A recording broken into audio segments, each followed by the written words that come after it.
Mga kananay, babalik na kami doon sa aming pinanggalingan. Yung anak ko naman ang sumakay. Ako ay maglalakad na dito sa kanilang dinaanan. Mag-video-video at picture. Alam niyo yung mga nakakasalamuhan namin dito.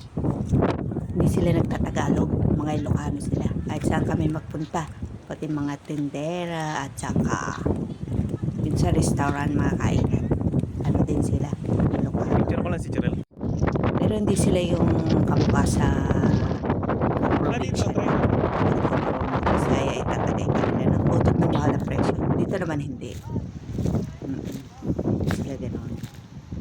Sa ibang sa Bisaya kasi pag di ka marunong magbisaya, Dito maganda yung view eh. sa Bohol, ay naku. Ang tindi ng Yan, tayo presyo ka na dyan. doon. Okay na yan. Pag hindi ka nagsasalita ng Bisaya kasi alam nila hindi ka marunong magbisaya, ay tatagain ka nila sa presyo. Mahal doon, no? Dito hindi gano'n. Kaya lahat ng nakakasalamuhan namin dito eh, ano yung puro Ilocano sila, kami Tagalog. Minsan titignan kami kasi kayo ba yung salita namin, no? Pero hindi naman Ilocano na nagsasalita ng Tagalog. Dito ma. Kita niyo yung view dito, mga kananay. Ang ganda, no? Dinadaanan.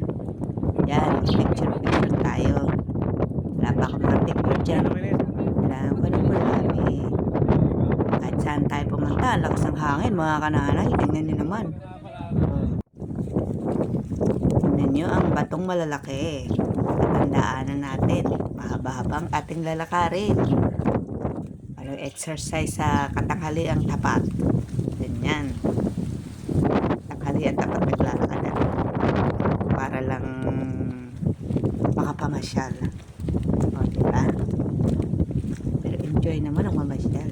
Nakakapagod nga lang. At saka napuputas ang ating bulsa. Yan, di ba kita na-picturean dyan? Diba? Oo. O, kita niyo itong batong malaki na to. Aura tayo dyan. Okay, Yung dyan. batong malaki kasi Ganyan. dyan.